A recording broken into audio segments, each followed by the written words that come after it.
welcome back to the Productioneer Dude. Today we are continuing Doki Doki Fallen Angel. So, in the last episode, Yuri took a second trip to the psychiatrist, and basically she was finally able to explain everything to Mr. Dr. Whiten. And then also, we went to Yuri's house, right after, and we got to learn a little more about the MC, so I'm excited to see what else this is going to offer, how is the story going to progress further. So yeah, that's where we left off last time. I gently opened my eyes. Grabbed my phone to look at the time. It's still fairly early. Is the sun out? Looking through the curtains, it appears the clouds still haven't fully subsided. There's still a light shower outside. I turn to see Yuri has mysteriously vanished. Huh? Oh. Sniff. I smell food. I quickly get up and start my normal routine. While brushing my teeth, I realize how stupid I look in this kimono. And I think I look alright. Anyway, I walk downstairs into the living room. Good morning, Joggin. Yuri is hovering over the stove, a pan sizzling atop it. What? No. Darling this time?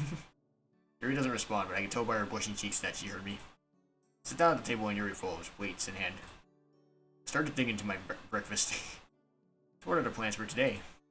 Well, I talk with my mouth full. Frankie. Go. I was thinking we can go to the pharmacy to pick up your prescription. Then after that, we can return to that one spot from yesterday and have a picnic. Yuri smells ear to ear. That sounds really nice. Yeah, that's why I came up with it. I hope the weather clears up, though. Take another bite of my food. Still chewing, I give her a big nod. Youngin, I had something I wanted to do as well, if it's okay with you. Of course. What is it? I wanted to throw out my knife collection. This comes as a shock to me. A surprise to be sure, but a welcome one. Anyway, I think that's a great idea. Really? Are you sure you're ready to do it?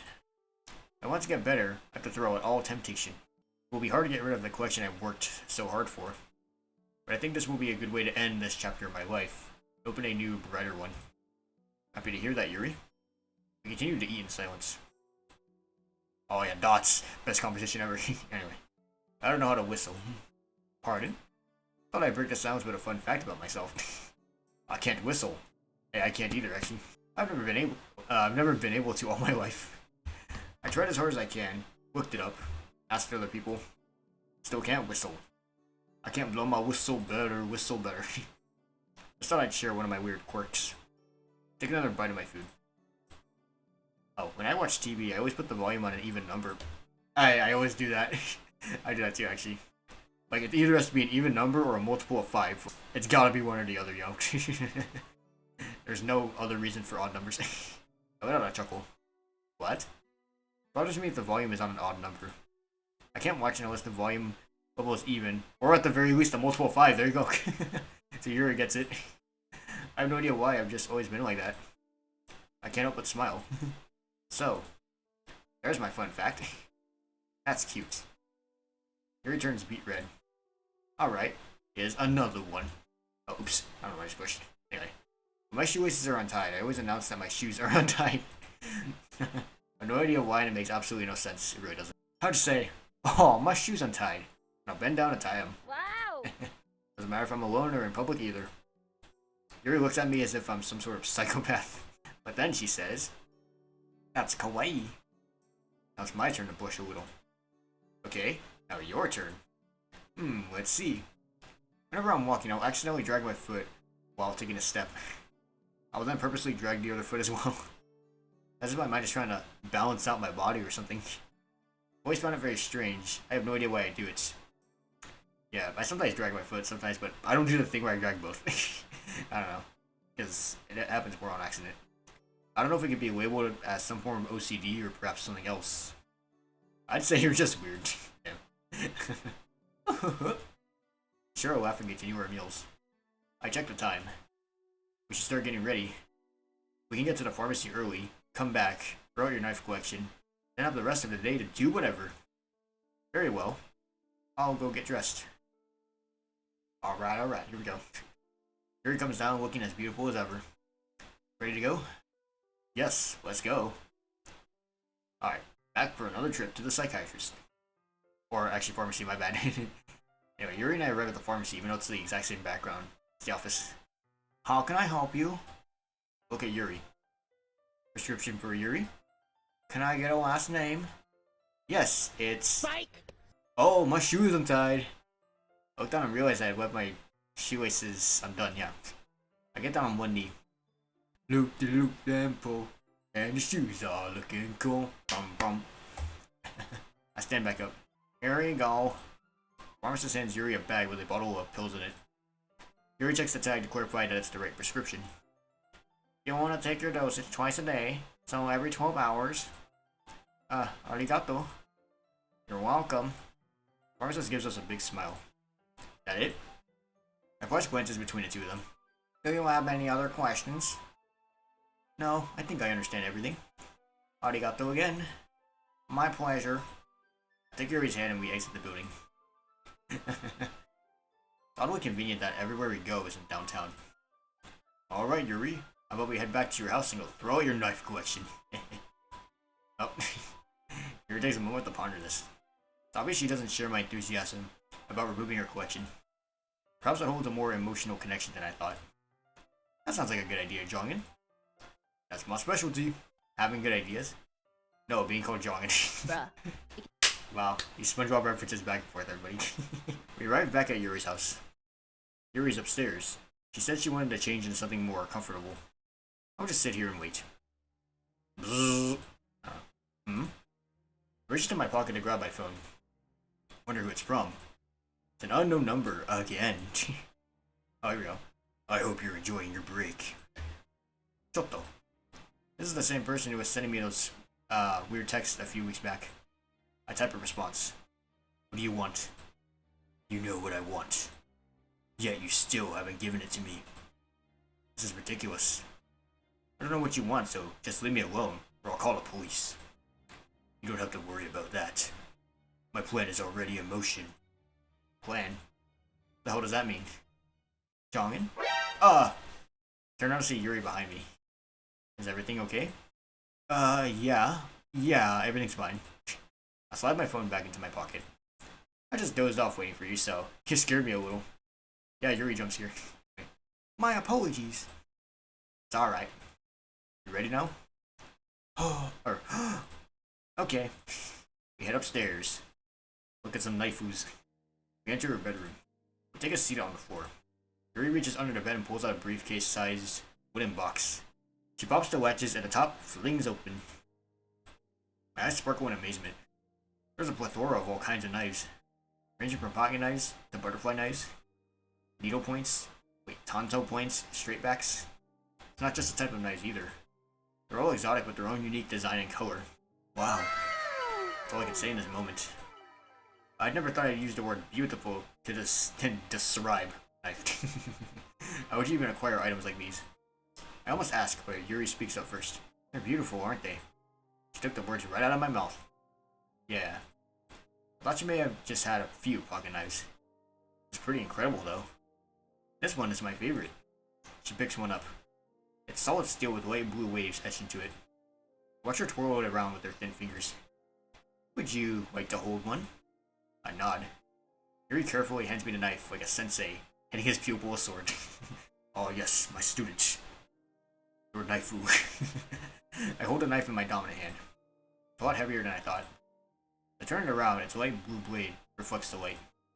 Out of curiosity, I run my thumb perpendicular to the blade. Uh-oh. Oh, it's sharp. I seem to handle it pretty well, though. I wouldn't say that. More so, I just have the common sense to not prick my finger on the point of a knife. Alright, you didn't do that at least. Unlike, DMC and the main in like the normal ddlc. He's like, huh, I'm gonna sharpen this. Ah! He pokes it. Alright, Yuri continues to examine me, examining the blade. You know, Jongin, for a long time, these were the only things I had. There was a time where I had just given up on love. And then you showed up. And you showed me I don't need these things. I felt the same way about myself. That there was no one out there for me. I would just live my life playing video games and be fine with it. I mean, it's totally not me right now either or anything. But that day when I looked into your eyes, I knew that everything would be okay. How much do you love me, Jongin? Huh? I asked. How much do you love me? Now answer the question. Alright, well, that's an unexpected question. I suppose. I love you 3,000. 3,000? Yeah. That's a big number. That's what he said. That's just how much I love you. Yuri blushes bright red. That's really cheesy, Jongen. It ain't easy being cheesy. Also, don't pretend you didn't like it. Oh, now I suppose we should dump these. Nope. I don't know where a ring cut through the air. Yeah, I can hear it. Hello? Oh, Yuri's expression breaks. She turns wide-eyed and pale as if she's seen a ghost. Everything okay? Deja vu? Yuri shoots up onto her feet. We have to go. Now! What's going on? Grabs my hand, and we rush out of her house. Yeah, we should leave. Now! I don't know. Here I am, sitting in a hospital hall. I don't really remember running here. The hospital isn't exactly close by, so I don't even know how we got here. I'm exhausted and I can't even keep up with how many thoughts are racing through my mind. Yuri still hasn't told me what was going on. She tried explaining, but she stuttered and talked so fast. It was incomprehensible. Suddenly a small pink figure enters my peripheral. Hi, how are you? Natsuki. Natsuki, deja vu. What happened? Sayori. Like a knife is twisting into my chest. Words are spoken softly. What about Sayori? Natsuki talks slowly. And in between sobs. I walked into the house. I was going to make some dinner, and I called her down, and she wasn't answering me. I went up to her room and knocked. She still wasn't responding, so I can't really open the door. Bruh. What the? Sorry. I don't know. PTSD. And what? What did she see? Where's Sayori? Oh, deja vu, Natsuki. I've been so lost this entire time, I forgot Yuri was still here. Just breathe. In and out. Natsuki, what happened next? Sayori hanged herself. I fell back in my seat. The knife twists deeper into my chest. I can't breathe. I can't believe what I just heard. I want to deny it. I want to pretend it's some sick joke. That none of this is real. I think back to my last interaction with Sayori. I think of my childhood friend. That bubbly girl that always smiled and always made other people happy. Yet I couldn't make her happy. This is all my fault. I know what you're doing. Look back at Natsuki. Stop blaming yourself. It's not your fault. Yes, it is. If you knew the whole story, you would know this is all because of me. Jongen? Yuri puts her hand on my shoulder, but I smack it away. Don't touch me! Neither of you can understand. I just need to think. Doctor approaches us with a sour face. You are Sayori's friends, correct? Yes. We've come into contact with her parents. They're on their way, but it will be some time until they arrive. You kids should go home. We'll take care of her. Is she going to be okay? I'm no longer listening. I just sit there with my head down, thinking about everything I could have done to change this. The doctor and the girls keep talking, but it's all muffled sounds to me. Their voices have been drowned out by my own thoughts. There's one word that I make out. A word that pounds on all the edges of my mind. Coma.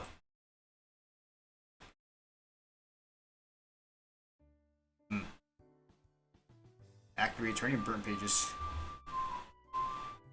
Yeah, they really weren't lying when they say it really, takes you on a roller coaster of emotions. So yeah, I guess it, sort of dives into serious topics. I know with, back when I was playing high school to me, I know I said I didn't like serious topics that much. So, because, usually it's kind of hard to take in and everything. Let's see, I don't know what day it is. I don't know what time it is. Ever since I heard about Sayori, I haven't left my house. The only time I leave my bed is to eat and use the bathroom. Mainly the latter, as I rarely chose to eat. The pain from my empty stomach is the only thing I feel anymore. I can't believe I couldn't save my best friend. I was the only person who could, and I chose not to. Several soft pounds on my door. I don't respond. Yuri's muffled voice comes from the other side of the door.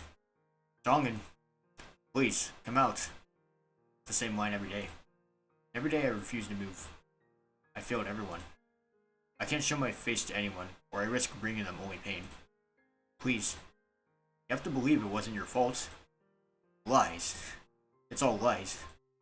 She wasn't there when Sayori handed me her heart. She wasn't there when I crushed it and dropped it onto the floor.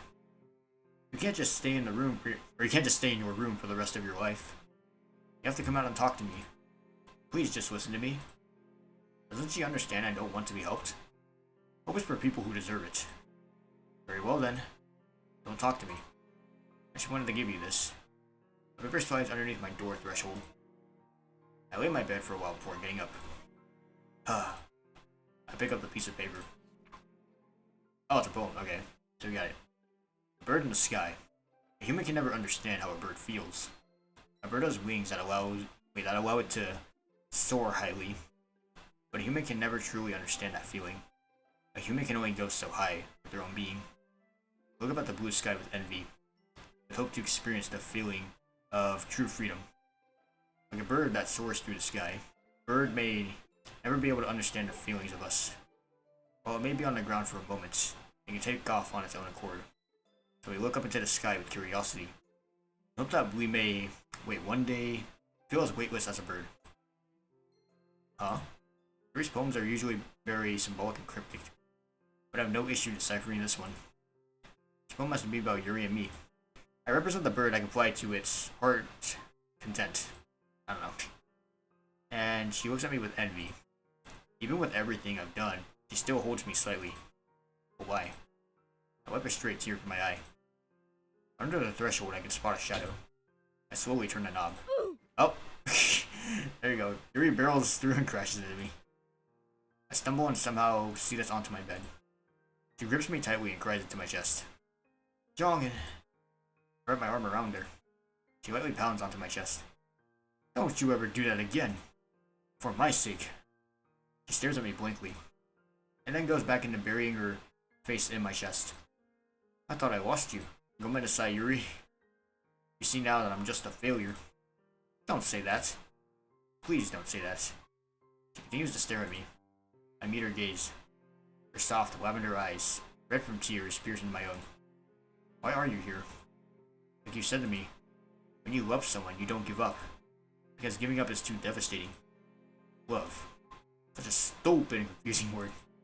The word that caused all of it. Yet I can't get it out of my head. The poem you wrote. Is that really how you feel? Yuri nods. She's not crying anymore.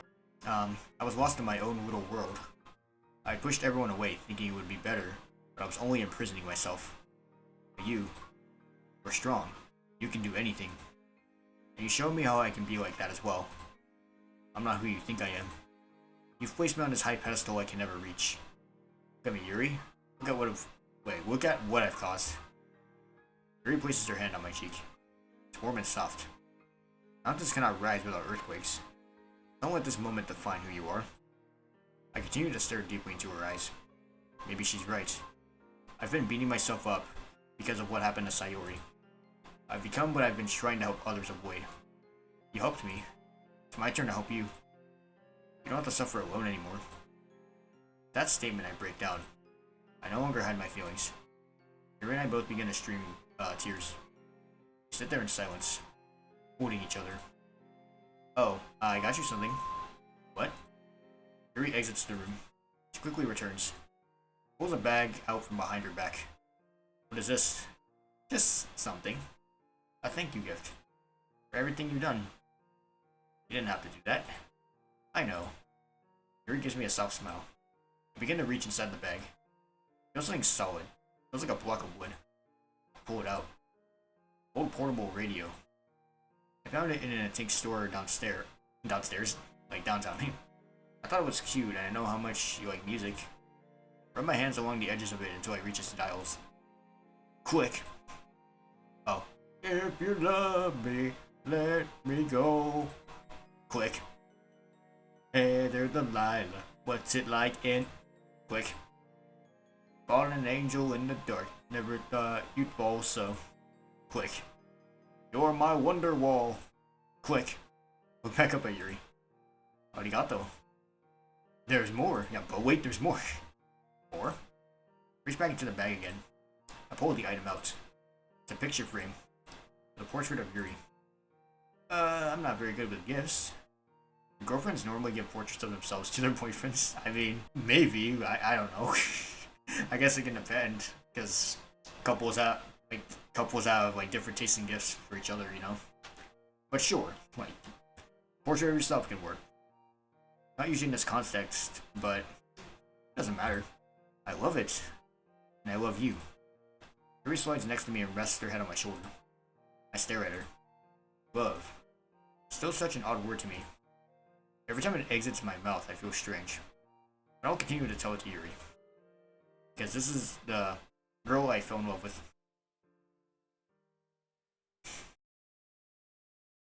Alright, what do we got next? We'll do one more and then... Yeah. Alright guys, I decided to actually split this into 2 parts. Originally I had it as 1. But then I realized, like, the 2 events that happened in the, the recording, right? They were kind of like, just that, they were separate. Like, we were with Yuri, we kind of just took a trip to get our meds and then found out about, like, Sayori being in the hospital and everything. So, yeah. And then I think, like, next time we come back, we're going to go on another date with Yuri. So, that's kind of why I decided to separate it. Plus, it was actually going to be, like, 40 minutes long if I kept it all together. And I didn't want to, like, stretch it out way too long. So, like I said, it'll be split into 2 parts. So, yeah. So that's why this one's particularly short. I apologize for that. But anyway, with that said, I do hope you guys enjoyed this part of Doki Doki Fallen Angel. In the top right corner of your screen, there will be an annotation to the next part once it becomes available. And with that, I will see you all in the next one. Peace.